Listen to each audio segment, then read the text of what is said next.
Well, hello, Rolinda. This message is for you. I understand you're having some concerns about your spirituality or your atheism. You're atheist now, and you're feeling a spiritual sense come about you. Well, you just haven't actually found the right path for you. And hopefully I can help you come to some grips with this. And you say you respect people who are religious. Good. I am not religious in any one sense. I study multiple religions. I was born in a Christian upbringing. Later, I had doubts as anybody else would, but I didn't let it stop me. I just pressed on, and there was one passage in the Bible that I still use today as the keystone for my spirituality, and that is, knowledge is as a precious jewel. And again, there was another, well, actually I saw this on Kung Fu with David Carradine, and but it's true. It is very true. There are three powers in the world. Three main powers. Nowadays there are more powers, but there are three main powers in the world, and one would be money. The next one would be weapons. The third, and the best power to have, is knowledge. So I've always been trying to absorb as much knowledge as possible, and not limiting myself to just one knowledge. I open myself up. I have a very open mind about things. I have a philosophy way of thinking about things, and I just do not put anything aside. I closely look at it and see how it relates to everything else in the world. And this is what I've done over the years. Now, you say you have respect for people of multiple religions. Well, I'm about as multiple as you're going to get. As I said, I was Christian, being raised. And then I've seen the story of the little bighorn with Sitting Bull. Well, before that, I also seen the story of Nostradamus, who could have great visions, and he himself would have been burned as a witch under religious rule. For, they would have thought of him as a witch and burned him alive. Nostradamus could see wondrous things, and he wrote them all down. The only reason he didn't clarify anything was because his interpretations could have been thought of as witchcraft, so he had to be careful how he wrote things down. And the next thing that I come to understand was the Indian way of thinking. And the Indians will pray to the wind. The Indians will pray to the sun. Everything is sacred to them. This is an important understanding if you were to have a spiritual life. Not a Christian life, a spiritual life. The Indians understand a great deal without being Christian, and we mistook that for just being savage, and we took their land. But there's one story at the Indians that I'll never forget, and you should look this up, and it's the story of the little bighorn from the Indian perspective. And this is where Custard died. And Sitting Bull and several tribes of Indians, they were like wondering what to do. So several tribes gathered at this river, and Sitting Bull decided to meditate, as it were. This was an Indian meditation. It was an Indian ritual. And there are several forms of meditation that I'm going to suggest that you try. Well, just a basic form of meditation. We'll get into that later. And he did what was called the fire dance. The fire dance, he put several cuts into his arms, and he probably lost some blood there.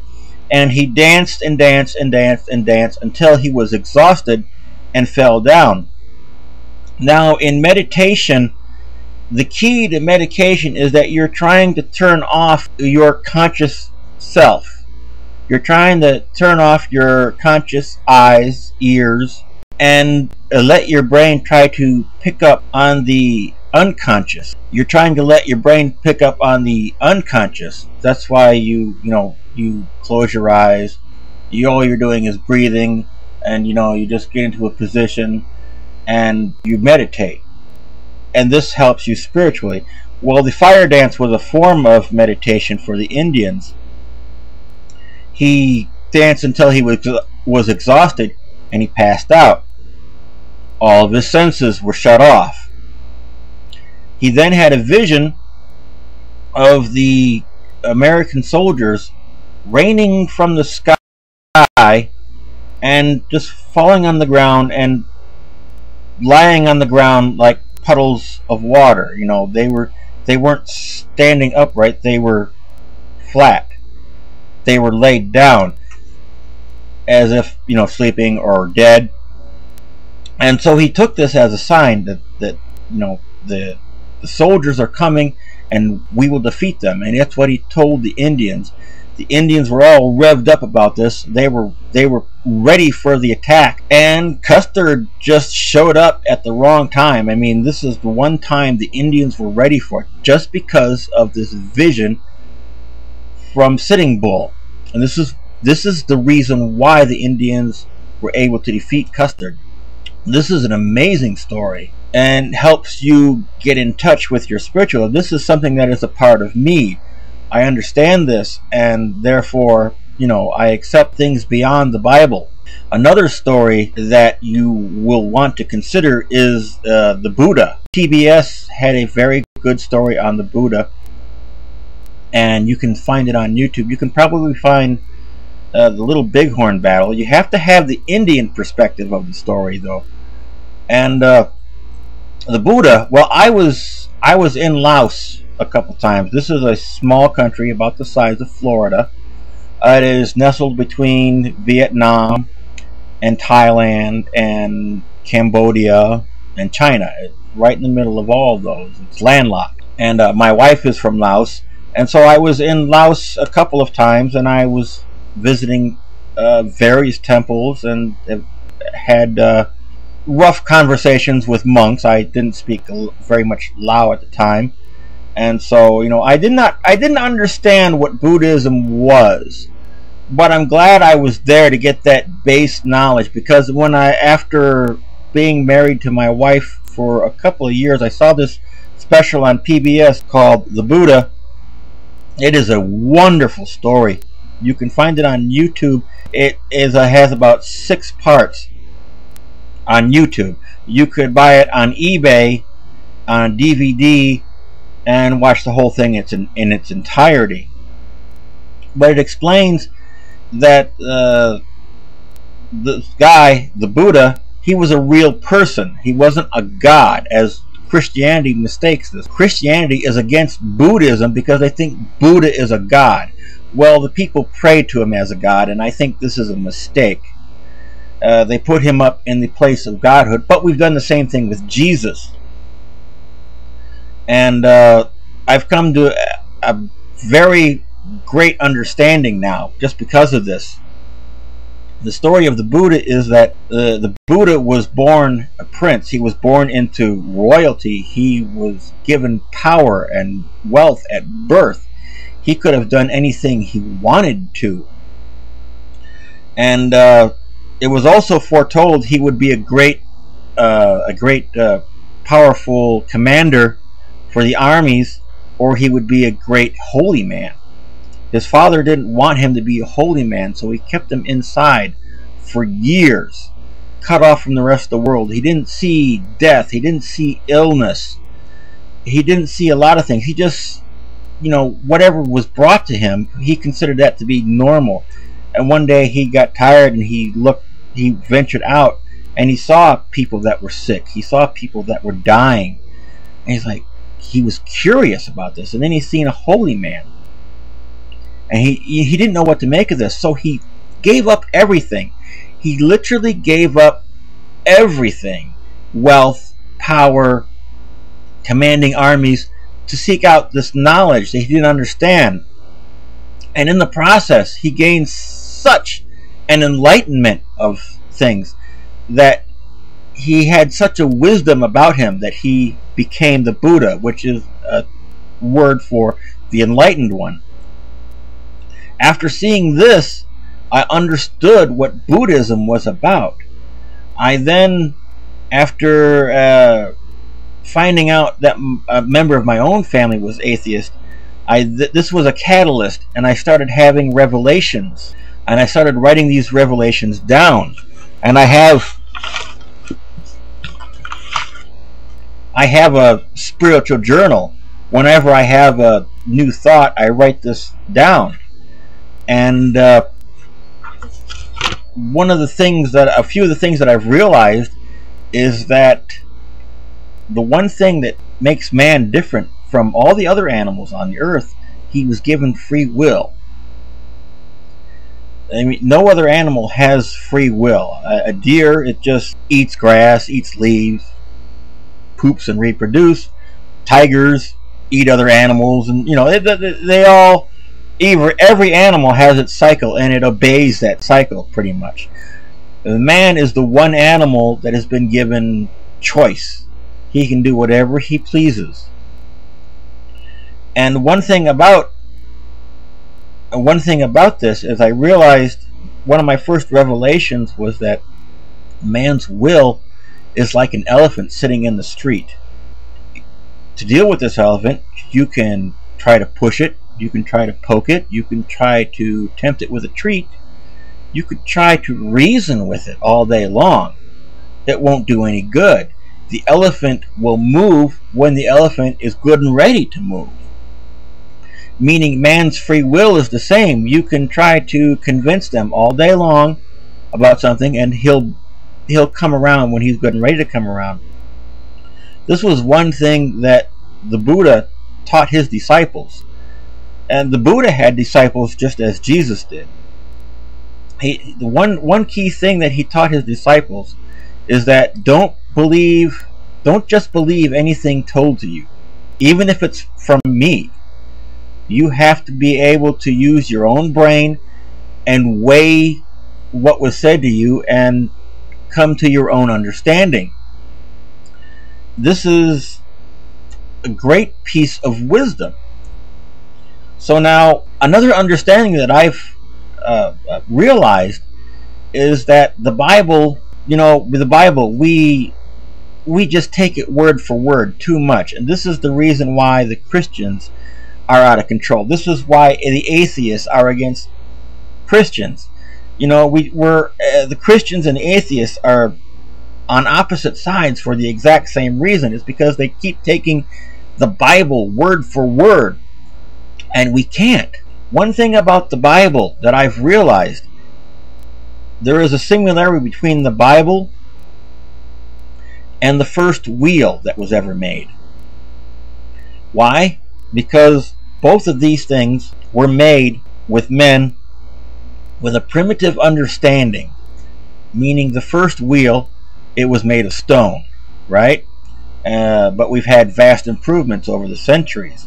The Bible too had its beginnings, but it was made by people with a primitive understanding. That's why Genesis doesn't make any sense anymore. We now have modern day science. We now have modern day tools to figure this stuff out. We didn't have that stuff back then. It didn't exist.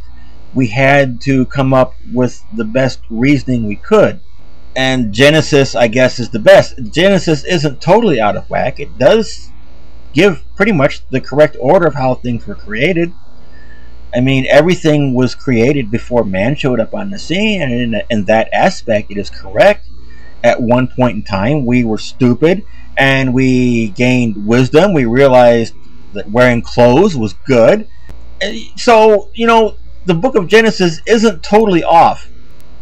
But again, back to the original comparison, the Bible and the wheel having these limited understandings, we just can't throw away both. We didn't throw away the wheel. We don't say today now that cars make no sense because of the stone wheel. We don't do that. That would be ridiculous. Over the years, we've developed the wheel redeveloped it, reinvented it, redesigned it. It is something that is a part of our everyday life. We can't get by without it. But with all these improvements, there are aspects of the wheel, there are principles of the wheel we cannot ignore when making the new wheel. Alright? The wheel, no matter what it's made out of, every wheel is round. Every wheel has an axle. Every wheel is made out of something durable. Every wheel has the payload, or what you want to move, resting on the axle. Without these key aspects, if we were just throw away these key aspects of the first wheel, modern day wheels wouldn't work, would they? And we cannot make a wheel that isn't round. We cannot make a wheel that does not have an axle. We cannot make wheels that are not durable. But the Bible has remained the same over the course of the centuries. It hasn't been changed. It's been translated, but not rethought of.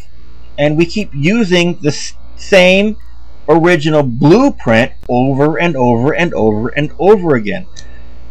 And that's the problem between Christianity and atheism, is we're looking at the stone wheel design of the Bible. We do not take out the key aspects. You know, there are things in the Bible we are going to have to identify these things and be able to pick them out and go, okay, if I want to be spiritual, I need this. If I want to be spiritual, I need this, and I need this. And then the rest of it is a great story to pass the time away. You just have to be able to identify the key aspects while putting aside the nonsense. I hope this helps you come to a new understanding, as I have.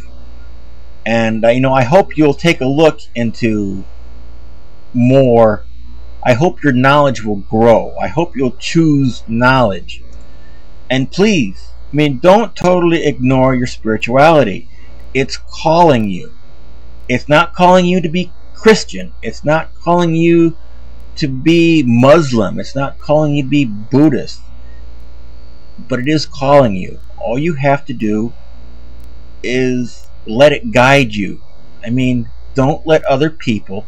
It's the same with me. Don't let me convince you. You yourself need to just sit back and go, okay, and make sense of it. Alright? So, good luck. And if you have any questions, I will be more than glad to give you tips or pointers from my point of view. And that's what it is. It's my point of view. It's not anybody else's. And take it with a grain of salt. Don't take it to be factual. Just take it as I see. Okay? Have a good day.